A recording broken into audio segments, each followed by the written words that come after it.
you will need a gallon of coolant, a small funnel, and a ratchet with the 1/2. Locate bleeder screw, in this case is this thing right here. Get the funnel and the 1/2, pop your coolant thing off. And just set that somewhere where you can see it. First, my funnel is a little too big, so you have to shove it in. It's very hard. Open this up. Set that aside for now. Now we have to crack open the bleeder screw.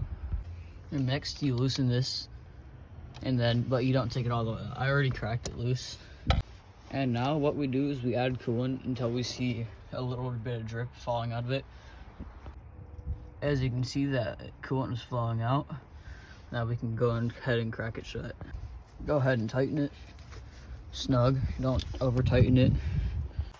And now we fill up this funnel until it doesn't go in anymore. This right here is going to be how you want it to look. You don't want it to be going down.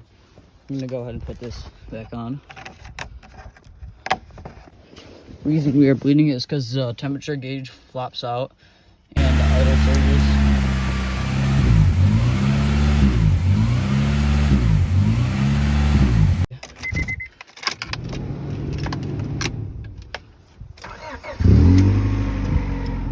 You can see it already seems better.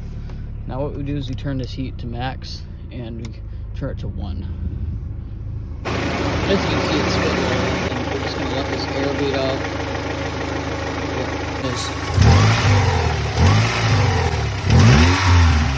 See that? All I'm doing is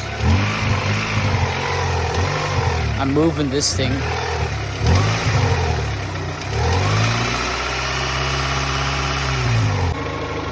As it bleeds air out, it will slowly take down to fill up that space the air was hogging up.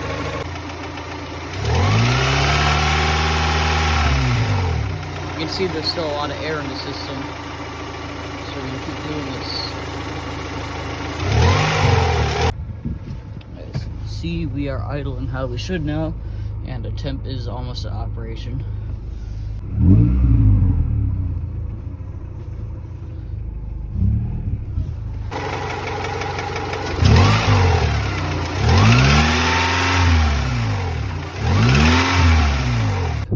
Just to shut it off and start it again. Now you lit, start it up again.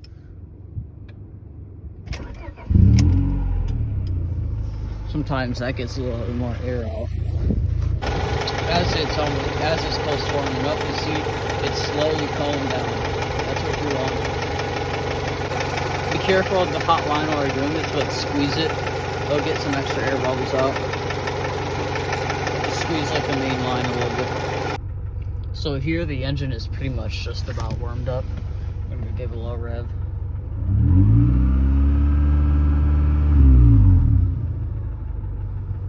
The fans aren't on, but it's bleeded enough to the point that we can shut it off.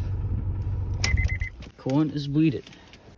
Now, if you still end up with a little bit of coolant in your funnel, I have a trick to get that out. What you do is you get yourself a screwdriver and a rag. Since I don't really have one of those funnel kits, I just use this little funnel. And as you can see, I can't really get the rest of that coolant out there without doing something. You might still spill a tad out the funnel here. I'm gonna clean that up. What you do is you put this around the screwdriver and you push all the way down to the bottom of the funnel. That there basically creates a seal, and then you can lift it off. And you can see it's not leaking because that's plugging it. Now your rag might have absorbed it all, but now you lift this, you place this on the coolant, the gallon of coolant jug, and you let it sink in. And what we're gonna do with the dry pots, are we're gonna wipe out the rest of this coolant that spilled.